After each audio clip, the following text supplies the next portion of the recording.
मैं बच्चे दी माँ आ। की गल हुई? मेरा बच्चा 4 दिन तो इत्थे हॉस्पिटल दाखिल है। असीं ना शुक्रवार दी राती मतलब कि घर बेहोश हो गया, 2 घंटे घर बेहोश हो गया, अग्गे होश आ जांदी ही। इत्थों दी दवाई चलदी पई 20-22 दिन पहलां दी, ते दवाई खाण दे बावजूद एह् बेहोश हो गया। 2 घंटे बेहोश रेहा, फिर असीं इनू फटाफट मुंडे नूं लैके आए इत्थे हॉस्पिटल। जिसलै असीं लैके आए इन्हां दा स्टाफ सानूं कहंदा है कि पैह्लां तुसीं पैसे जमा करवाओ। कहंदे पैह्ले सानूं 15,000 रुपया दिओ, असीं तां बच्चे नूं दिक्खना। मैं इन्हां नूं कहा, मैं तुसीं पैह्ले मेरे बच्चे नूं दिक्खो, ते जदों मेरा बच्चा थोड़ा जिहा होश दे विच आएगा मैं तुहानूं 15,000 भी दे दांगी। लेकिन इन्हां ने ना डॉक्टर नूं बुलाया, ना डॉक्टर नूं फोन कीता, ना इन्हां ने बच्चे नूं दिक्खिया। बस इन्हां ने बच्चे नूं उत्थे सुੱਟ अड़िया बैड दे उत्ते। फिर मैं इन्हां नूं पैसे दित्ते, जदों असीं इन्हां नूं 10,000 रुपया दित्ता है, फिर इन्हां ने बच्चे डॉक्टर नाल फोन करके उन्हों कोई इंजैक्शन लगाया एक, ते फिर बच्चे नूं होश आई है। फिर भी मैं इन्हां नूं कहा तुसीं डॉक्टर नूं बुलाओ, इन्हां ने डॉक्टर नूं नहीं बुलाया। तो दूसरे दिन डॉक्टर कोई 12 बजे सवेरे इत्थे आया है, तो 12 बजे आके डॉक्टर ने तो बस दिखिया है, देख के ते कहा कि इनू ना ओहदे नशे दे इंजैक्शन लगा दो। नशे दे इंजैक्शन इन्हां ने 3 दिन लगातार नशे दे इंजैक्शन लगाते रहे। मैं जदों अंदर जाना बच्चे नूं रोटी पानी देने वास्ते, इन्हां ने कहना कि बच्चा सुत्ते दा है। इन्हां ने मैनूं इन्ना अंदर भी नहीं जाना, मैं अंदर जाना इन्हां ने कहना बच्चा सुत्ते दा, तुसीं बाहर चल जाओ। जदों मैं बाहर आ गई, जदों फिर बिच्चों बारी ते एक इन्हां ने इंजैक्शन लगवाए दे कि राती 1:30 बजे बच्चे नूं होश आई। फिर मैं 1:30 बजे उठ के दिखण गई, बच्चा बिल्कुल बेसुध पेदा ही, बच्चे नूं कोई होश नहीं ही। मैं देख के आ गई। दूसरे दिन भी इन्हां ने इस तरह ही किया। दूसरे दिन भी इन्हां ने इंजैक्शन लगा के उन्होंने बेहोश कर दिता। फिर तीसरे दिन की गल है, अज जो डॉक्टर तीसरे दिन ऐतवार जो आया, ऐतवार डॉक्टर साहब किते जम्मू जाते ना, उत्थे गए पूरा दिन इन्हां ने उत्थे जम्मू रहे। 12 कोई 1 बजे इत्थे आए होने, 1 बजे आके डॉक्टर साहब ने इत्थे चैक किया। वो चैक करके चल गए न। हुण इन्हां ने कल अज जदों आए हैं ना दिखण सवेरे, अज मैं सवेरे सवेरे गई बच्चे कोल। जिस तरह घर बच्चा करे करदा ही ना, उदां ही बच्चा नशे दे विच पेदा, बेहोश पेदा ही बच्चा। जदों मैं बच्चे नूं जाके दिखिया, मैनूं आया कि बच्चा मेरा 4 दिनां तो इत्थे पेदा है, तो कोई होश ते बच्चे नूं है नहीं है। ते तुसीं फिर असीं कहा तुसीं डॉक्टर नूं बुलाओ। फिर डॉक्टर साहब अपने टाइम दे ही आए। जदों डॉक्टर साहब आए, असीं डॉक्टर अजी अभिमन्यु गुप्ता डॉक्टर है जी, उन्होंने मारिया। की कारण सी? अजी कारण कुछ नहीं, कहते तू पता नहीं केड़े केड़े ड्रामे करी जान डिया है। वो एक्चुअली मैनू रीज़न प्रॉब्लम मेरी ये ही कि विच ना कई बारी ना कम करते करते ना या फिर इदा ही मैनू ना बेहोश हो जाता रहा मैं। अज सवेरे मैनू मीनस कि प्रॉपर होश वगैरह आई दी ही।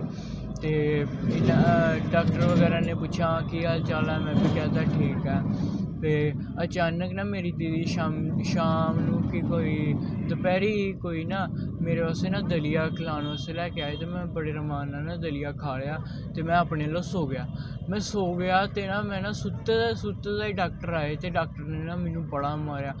8 चपेड़ा मारियां घट्टो घट्ट मेरे ना मूँह दे उत्ते इस पासे। कारण क्यों मरे? कहते तू कोई ड्रामे करे करना, तेनू हुंदा कुछ भी नहीं है, बस तू ड्रामे करना पैना। अगर मैं कुछ ड्रामे करदा होवां फिर मैनू भावें जिन्नियां मर्जियां चुंडियां भोरो, फिर मैनू कोई फर्क क्यों नहीं पैंदा। एक्चुअली मीनस कि जिसले मैं बेहोश होना ना, मैनू कुछ महसूस नहीं होंदा। मेरे टीके लाए जान, मैनू चुंडियां भोरियां जान, मेरे मुक्के मारे जान, मैनू कोई फर्क नहीं पैंदा जदों मैं बेहोश होवां। ते अदों इस बारी की होया कि ना इन्हां ने भी माड़ा मोटा ट्राई किया होना, नहीं होया होश आए।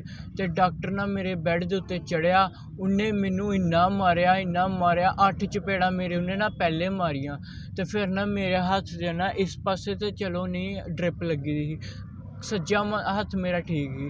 फिर मैनू गुस्सा चढ़िया, एक चपेड़ मैं डॉक्टर के सज्जे हत्थ नाल मारती, वो भी टका के मारी मैं। उहदे बाद च डॉक्टर ने मैनू ना कहंदा रुक हाँ तेनू मैं सीधा करा। इन्हें की किया, बाकी बंदे बुंदे बुलाए ना, तो मैनू ना माड़ा मोटा ना हैंडल हुंडल कराया। उहदे बाद च उन्होंने मैनू ना 6 मुक्के मारे होने हैं, चंडा मारियां होनियां, जिहदे विचों मेरे इत्थे बड़ी जोर दी मारियां उन्हें डॉक्टर ने। उहदे बाद च जिसले मैं उहदे कोलों कारण पुछया कि एटलीस्ट मैनू इहदा कारण ते दसो, तो कहंदे कारण तेरा बस यही है कि तू इदां ही ड्रामे करी जाया करना। पता ही नहीं लग पा रहा ही कि मैनू प्रॉब्लम की है तो इहदा सोल्यूशन की करना, बट स्टिल उन्हें कोई रिस्पोंस नहीं लिया। उन्हें बस मैनू 3 दिन बेहोश रखा। उहदे बाद च मैनू जिस दिन मैं चंगी तरह होश च आया, उस दिन उन्हें मैनू अज मीनस कि अज गलबात यह हुई कि सवेरे असीं आए, असीं 3-4 दिन तो पहले इत्थे दाखल गए। ਤੇ ਸਵੇਰੇ ਅਸੀਂ ਪੁੱਛਿਆ ਵੀ ਤੁਸੀਂ ਇਹਨੂੰ 3 ਦਿਨ ਤੋਂ ਇਹਨੂੰ ਬੇਹੋਸ਼ ਹੀ ਰੱਖੇ ਦਾ ਤੇ ਮਤਲਬ ਇਹ ਮੁੰਡਾ ਅਸੀਂ ਸਵੇਰੇ ਜਦੋਂ ਅੰਦਰ ਗਏ ਤੇ ਮੁੰਡਾ ਫਿਰ ਬੇਹੋਸ਼ ਹੋ ਗਿਆ ਸੀ ਤੇ ਮੈਂ ਕਿਹਾ ਫਿਰ ਤੋਂ ਬੇਹੋਸ਼ ਹੋਇਆ ਡਾਕਟਰ ਸਾਹਿਬ ਇਹ ਠੀਕ ਕਿਉਂ ਨਹੀਂ ਹੋ ਰਹੇ। ਅਸੀਂ ਸਿਰਫ ਇੰਨੀ ਗੱਲ ਪੁੱਛੀ ਹੈ ਤੇ ਡਾਕਟਰ ਸਾਹਿਬ ਪਹਿਲੇ ਭੜਕ ਗਏ ਆ ਮੇਰੇ ਤੇ ਕਹਿੰਦੇ ਤੁਸੀਂ ਘੜੀ ਮੁੜੀ ਪੁੱਛਦੇ ਹੋ ਆ ਕੇ। ਇਹਨੇ ਸਾਨੂੰ ਅੰਦਰ ਨਹੀਂ ਜਾ ਤਾਂ ਅੰਦਰ ਜਾ ਕੇ ਮੁੰਡੇ ਨੂੰ ਕੁੱਟ ਦਿੱਤਾ ਇਹਨਾਂ ਨੇ। ਕੀ ਪ੍ਰੋਬਲਮ ਕੀ ਬੇਟੇ ਨੂੰ? ਬੇਟਾ ਜੀ ਇਹ 16 ਤਰੀਕ ਨਾ ਤੇ ਸਕੂਲ ਦੇ ਵਿੱਚ ਡਿੱਗ ਗਿਆ ਸੀਗਾ ਤੇ ਸਿਰ 'ਚ ਸੱਟ ਲੱਗੀ ਸੀ ਤੇ ਉਹਨਾਂ ਨੂੰ ਅਸੀਂ ਇਸ ਹਸਪੀਟਲ ਦਾਖਲ ਕਰਾਇਆ ਸੀ। ਉੱਥੋਂ ਟ੍ਰੀਟਮੈਂਟ ਕਰਕੇ ਘਰ ਚਲ ਗਿਆ, ਫਿਰ ਠੀਕ ਹੋ ਗਿਆ। ਫਿਰ ਇਹ ਥੋੜਾ ਫਿਰ ਅਪਸੈਟ ਹੋ ਗਿਆ, ਥੋੜਾ ਬੇਹੋਸ਼ ਹੋ ਜਾਂਦਾ ਸੀ ਇਹ। ਫਿਰ ਅਸੀਂ ਸਾਨੂੰ ਕਿਹਾ ਇੱਥੇ ਲੈ ਜਾਓ, ਫਿਰ ਅਸੀਂ ਇੱਥੇ ਦੀ ਦਵਾਈ ਕਰਦੇ ਸੀ। ਇਹ ਕੋਈ 2 ਤਰੀਕ ਅਸੀਂ ਇਹਦੇ ਕੋਲ ਆਏ ਆ ਤੇ 2 ਤਰੀਕ ਦੀ ਦਵਾਈ ਸਾਡੇ ਕੋਲ ਚਲੇ ਗਈ ਤੇ ਠੀਕ ਹੀ ਮੁੰਡਾ ਤੇ 3-4 ਦਿਨ ਪਹਿਲਾਂ ਬੇਹੋਸ਼ ਹੋ ਗਿਆ ਤੇ ਇਹ ਬੇਹੋਸ਼ ਨਾ ਕੋਈ 2-4 ਮਿੰਟ ਬਾਅਦ ਹੋਸ਼ ਆਈ ਸੀ ਇਹਨੂੰ। ਤਾਂ ਉਹ ਉਸ ਦਿਨ ਨਾ ਰਾਤ ਨੂੰ ਆਈ ਨਹੀਂ, 9 ਵਜੇ ਦੇ ਬੇਹੋਸ਼ ਹੋਇਆ 8:30 ਵਜੇ ਤੇ ਰਾਤੀ ਕੋਈ ਇੱਥੇ ਆਏ ਅਸੀਂ 11 ਵਜੇ ਤੇ ਰਾਤੀ ਕੋਈ 12-1 ਵਜੇ ਹੋਸ਼ ਆਈ ਹੈ ਇਹਨੂੰ, ਹੋਸ਼ ਆ ਗਈ ਆ। ਪਰ ਸਵੇਰੇ ਫਿਰ ਇਹਨੂੰ ਇਹ ਦੌਰੇ ਜੇ ਪੈਂਦੇ। ਡਾਕਟਰ ਨੇ ਕਿਉਂ ਮਾਰਿਆ ਕੋਈ ਪਤਾ ਲੱਗਿਆ? ਡਾਕਟਰ ਨੇ ਬਸ ਮੇਰੇ ਨਾਲ ਖੁੰਦਕ ਖਾਧੀ ਆ ਡਾਕਟਰ ਨੇ। ਡਾਕਟਰ ਸਾਹਿਬ ਨੇ ਮਤਲਬ ਸਾਨੂੰ ਇਹ ਨਹੀਂ ਵੀ ਉਹ ਹਾਈਪਰ ਜਿਹੇ ਹੋ ਗਏ, ਆਂਦੇ ਹੀ ਇਹਨਾਂ ਨੂੰ ਗੁੱਸਾ ਚੜ ਗਿਆ ਕਿਸੇ ਗੱਲ ਤੋਂ। ਵੀ ਅਸੀਂ ਸਿਰਫ ਇੰਨੀ ਗੱਲ ਦੀ ਪੁੱਛੀ ਹੈ ਵੀ ਡਾਕਟਰ ਸਾਹਿਬ ਇਹ ਤੁਸੀਂ ਇਹਨਾਂ ਨੂੰ ਬੇਹੋਸ਼ ਰੱਖੇ ਦਾ ਤੇ ਇਹਨਾਂ ਨੂੰ ਕੋਈ ਟ੍ਰੀਟਮੈਂਟ ਕਿਉਂ ਨਹੀਂ ਮਤਲਬ ਫਰਕ ਕਿਉਂ ਨਹੀਂ ਪੈ ਰਿਹਾ, ਬਸ ਇੰਨੀ ਗੱਲ ਤੋਂ ਹੈਗੀ ਆ। ਤੇ ਕਹਿੰਦੇ ਤੁਸੀਂ ਇੰਜ ਕਰੋ ਪੇਸ਼ੈਂਟ ਲੈ ਜਾਓ ਆਪਣਾ, ਸਾਡੇ ਪਾਸ ਦਾ ਰੋਗ ਨਹੀਂ। ਜਿਹੜੇ ਸੱਟਾਂ ਲੱਗੀਆਂ ਤੁਸੀਂ ਡਾਕਟਰ ਨੂੰ ਜਾ ਕੇ ਪੁੱਛਿਆ ਕਿ ਸੱਟਾਂ ਕਿਵੇਂ ਲੱਗੀਆਂ ਸਾਰੀਆਂ ਵਾਲੀਆਂ? ਹਾਂਜੀ ਪੁੱਛਿਆ, ਕਹਿੰਦਾ ਮੈਂ ਮਾਰਿਆ ਇਹਨੂੰ। ਡਾਕਟਰ ਆਪਣੇ ਮੂੰਹੋਂ ਹੀ ਨਿਕਲ ਗਿਆ? ਹਾਂਜੀ ਕਹਿੰਦਾ ਮੈਂ ਮਾਰਿਆ। ਕਿੰਨੇ ਪੈਸੇ ਹੁੰਦੇ ਕਿਤੇ ਖਰਚ ਕਰ ਸਕੇ ਵੈਸੇ? ਇਹਨਾਂ ਨੇ ਸਾਡੇ ਕੋਲੋਂ ਇਸ ਲਈ ਕੋਈ 40,000 ਰੁਪਇਆ ਲੈ ਲਿਆ ਜੀ। सर ऐसा है, वो पेशेंट को दौरा पड़ा था और वो पोस्ट इक्टल स्टेट में था। ऐसी स्टेट में पेशेंट्स को यूजुअली समझ नहीं आती कि वो क्या कर रहे हैं। परसों पेशेंट आया था, कल बिल्कुल शांत रहा है। कल उस बीच में जितनी बार उठा उसने हमारे स्टाफ के साथ मारपीट की, उनको गंदी गंदी गालियाँ निकाली। मेरे 2-3 स्टाफ के लोगों को उसने दंदी काटी, बाइट किया और मारा भी है। लेकिन हम ये सोच के चुप थे कि ये पेशेंट जो है हमें ठीक करना है, पेशेंट्स ऐसा बिहेव करते हैं। बट तब हद हो गई जब मैं सुबह गया, इसने मुझे गालियाँ निकाली, मैंने इसको डांटा कि ऐसे नहीं करना है, आगे से और अग्रेसिव हो गया। और बाद में जब मैं इनका एक अटेंडेंट को साथ लेके गया, ही slapped me on my face. अब एक डॉक्टर को अगर कोई थप्पड़ मारेगा तो मैं क्या करूँगा, हम तो उसको कंट्रोल करेंगे ही। उस टाइम पे इसका बिहेवियर इतना अग्रेसिव हो गया कि इसने अपना सिर भी आगे पीछे मारा। तो हमारे जो बेड्स होते हैं उसको साइड पे रेलिंग लगी होती है, जहाँ पे इसका सिर भी लगा। और बाद में जब इसने मेरे को थप्पड़ मारा तो हमने इसको कंट्रोल करने के लिए ज़ोर से पकड़ा। अगर उसको आप कहते हैं कि ये मारपीट हुई है तो ये मारपीट नहीं होती सर, ये हमें पेशेंट को कंट्रोल करने के लिए करना पड़ता है।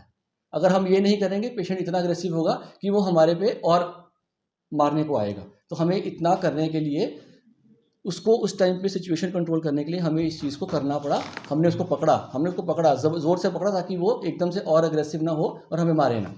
पेशेंट का सारा ये वाकया हो उस समय पेशेंट के पेरेंट्स वगैरह कोई पास में थे? उनका एक अटेंडेंट साथ में था जिसका नाम प्रदीप है, उसी के सामने उसने मुझे भी थप्पड़ मारा और गालियाँ भी निकाली। पेशेंट का कहना है कि डॉक्टर ने पर्सनली खुद मेरे को 7-8 थप्पड़ मारे, फिर मुक्के भी मारे। सर जब ऐसा है, जब एक पेशेंट साइकोटिक होता है तो उसकी बात पे आप कितना ही यकीन कर पाएंगे, ये तो एक आपको कोई भी डॉक्टर या साइकेट्रिस्ट बता सकता है। पेशेंट की मदद से रोका कि आपने उनको बोला कि तेरी औकात क्या है? नहीं सर, आप इसकी फुटेज दिखाइए। यहाँ से बात चल रही है कि आपकी औकात क्या हमारे सामने बोल? नहीं, ऐसी कोई भी बात नहीं हुई, कोई भी बात ऐसी नहीं हुई। उनके अटेंडेंट ने बोला हमें डिस्चार्ज कर दीजिए, हमने कहा ठीक है हम डिस्चार्ज कर देते हैं सर, औकात की कोई बात नहीं हुई। पेशेंट कहाँ पे सर एडमिट था? पेशेंट हमारी इमरजेंसी में एडमिट था। इमरजेंसी में कोई सीसीटीवी वगैरह लगे? सीसीटीवी वगैरह सर वहाँ पे नहीं चल रहे हैं इस टाइम पे, क्योंकि नया हॉस्पिटल बना, सीसीटीवी नहीं चल रहे हैं वहाँ पे। बट जहाँ तक ये औकात की बात आप कह रहे हैं, मैं लिख के दे सकता हूँ, ऐसी कोई बात नहीं। हम पेशेंट से इस तरह से बात नहीं करते। अब जिसने आरोप लगाने वो तो कुछ भी लगाएगा, वो तो कह रहा है हमने उसको मारा है। और मैं आपको एक बात बता दूँ, साइकोसिस का पेशेंट कल को मेरा खून भी कर सकता है, तो हमें तो भैया उस टाइम पे उसको रोकना पड़ेगा। अगर आपको कोई आके एक पागल आदमी मारेगा तो आप क्या करेंगे? आप अपने बचाव में शायद भागेंगे या उसको रोकेंगे, तो वही हमने किया। अब उस दौरान अगर उसको कोई चोट लग गई या उसका सिर बेड पे लग गया तो यार ये तो उस पेशेंट की बीमारी ही वैसी है।